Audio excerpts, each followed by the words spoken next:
Thank you for introducing me, Cura.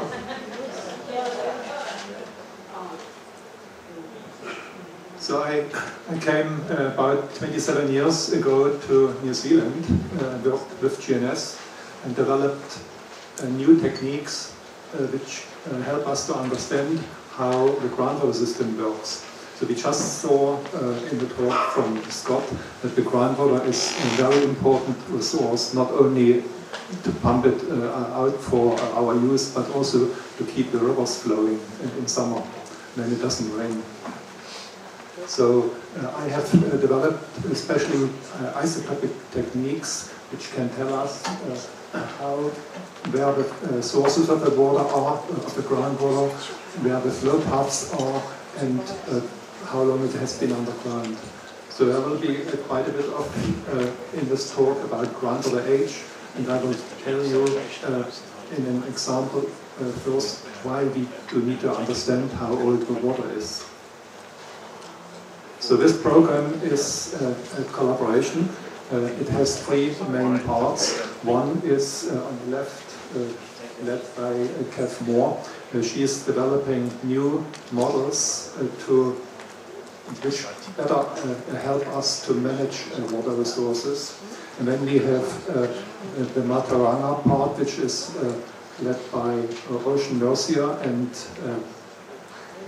Amber RME, who are providing knowledge, observations from past instrumental records to basically ground truth and model. So for example, when did streams dry up? When did springs dry up? And then on the right side is the isotope part, which is led by me, and my talk today will be mostly on this part. So we are developing techniques to look into the signature or into the isotopic composition of the water itself. So we basically let the water tell the story, where it has flown along and how long it has been underground.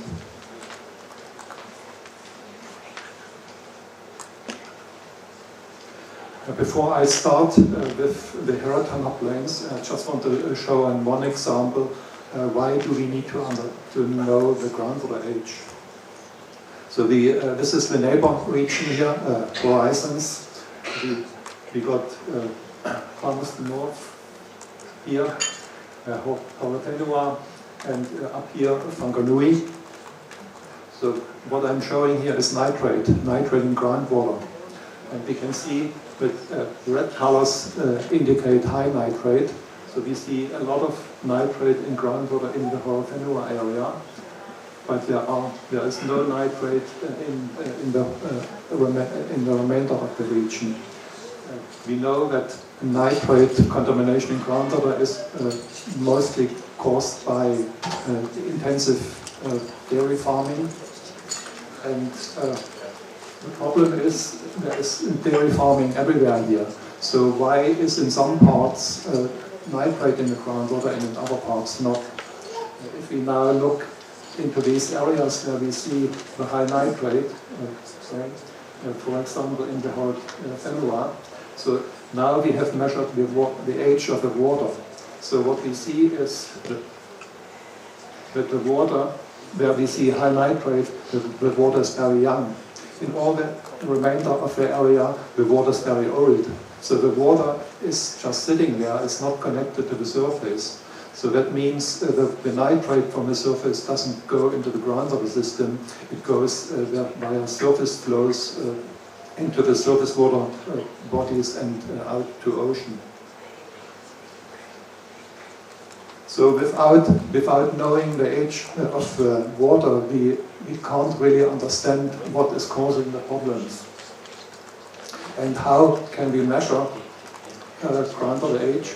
So Marai has already shown this, so I just want to go a little bit through it. So there are cosmogenic isotopes. So it's cosmic ray coming into the Earth, into the Earth's atmosphere, making nuclear reactions, and these isotopes are part of the water.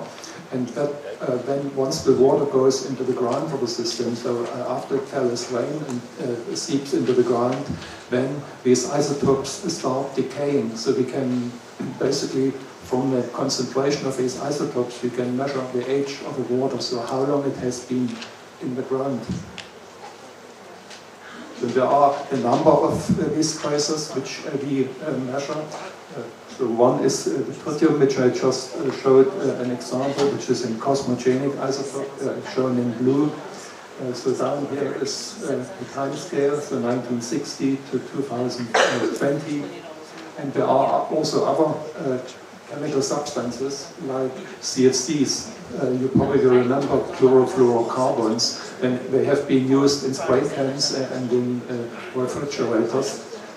But so their concentration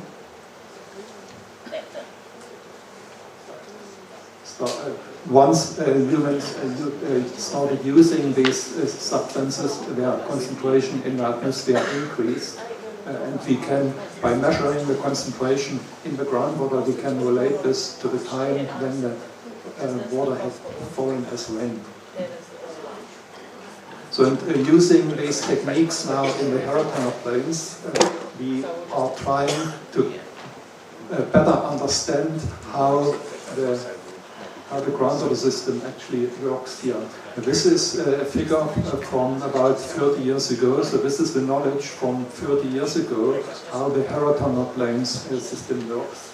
And I will show with our new data in the next minutes that a few perceptions we actually have to correct. And one is that, so the blue area indicates rubbery charged water, so water from a river. So what Scott just showed, where the river loses water up here, basically recharging the aquifer. But we see now from the signature of the water that not all of this is actually river recharged water. The other point is the Tuki part here. So there is no. We don't see any signature of rubber recharge. So the Tuki does not recharge the water system there. And the most important part which I addressed today is this here. So the Narororo River was understood to lose water in this stretch here, which is south of Rice Hill, and recharge into the aquifer. And here is, this is where Paritua stream is, near Bridge Park, and the Paritua stream has dried up. So we came here about 6 weeks ago. We spent 2 weeks here with Marai and with Nayo, discussing the problem and collecting samples to help us to better understand how the river and the groundwater and the stream are connected. So these are results from 5 years ago, where we already looked into that problem. And just to make it very simple, you see some green colors here, symbols with green colors, and symbols with blue colors. And we see that this area here, up there, we see a lot of blue around Napier and south of Napier. And then we also see a lot of blue colors in this area. So this is blue is the signature for river recharge. So this is water coming from an Narororo river. The green colors indicate water which actually fell locally as rain there. So this plot shows the groundwater ages. So we see in this area where the river loses water, we see green indicates very young water, and the red colors indicate old water. So we see very young water here, where basically which is just being recharged, and on its flow toward the coast, the water gets older. So at the coast, it's around 100 years old. From the groundwater age, we can now deduce how fast the water flows. And so what we can see here, these blue arrows, the blue arrows indicate where the water lost from the river flows, and the length of the arrow tells us about the speed, so the flow velocity. And so in general, the problem with groundwater is that we can't go down into the groundwater system and measure where the water flows, where is the flow path, and how fast does it flow. So that's why we need to measure the groundwater age at various points in the aquifer, and then we can, from the difference in age, we can deduce the velocity.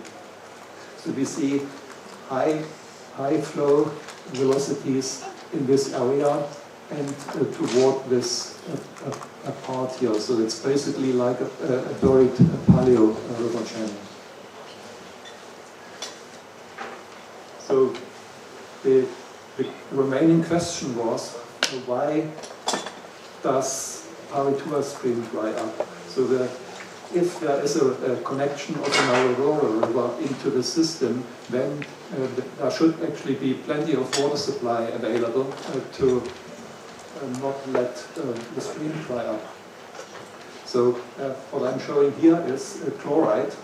So there are quite a few indicators now which are all independent, but they are all telling exactly the same story. So in coastal rain, there's high chloride. In inland rain, is low chloride. So we see red colors indicate high chloride, green colors indicate low chloride. So we see here in the central plain low chloride. So this is water from the Narugoro River. But south of Royce-Hill, it's all high chloride. So this is not indicating any river recharge. Next is oxygen O18. So this is an isotope of the water molecules. It has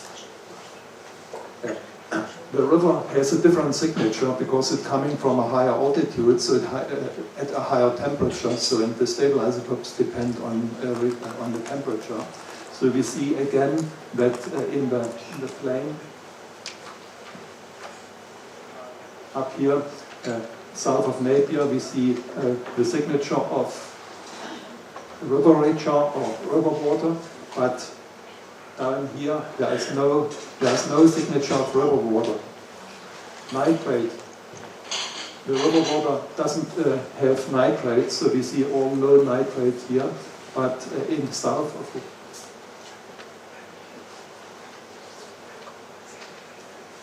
Royce-Hill, the water has relatively high nitrate, so it can't be from the river. Calcium, again, calcium is in water from the southern hills, which are limestone. They have high calcium. The Naruroro River comes from a Gravaki catchment, which has low calcium. So again, we see completely different signatures. So if you put all of this together, again, so with much more data now, and this is only from a few weeks ago when we collected these samples, so we see an absolutely overwhelming signature of local rain recharge here. And so there is no water from the river recharged. And that means that there is a very limited resource. So if any water is being pumped out there, that will help or get the water levels lowered down. And this is what we see here in red.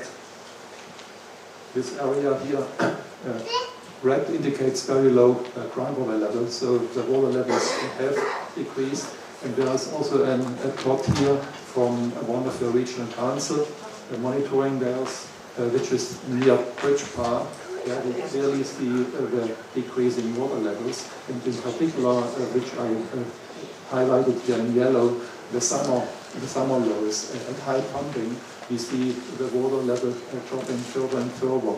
And that will more and more disconnect the stream, the Paritua stream, from its groundwater source. And so that's why Paritua stream dries up through most of the year now. So how is the river connected to the groundwater system? So only about 2 weeks ago, we came up here and used our kayaks to go down all the way all along the river here, and we collected samples for radon. Radon is a radioactive noble gas, which is the decay product of uranium.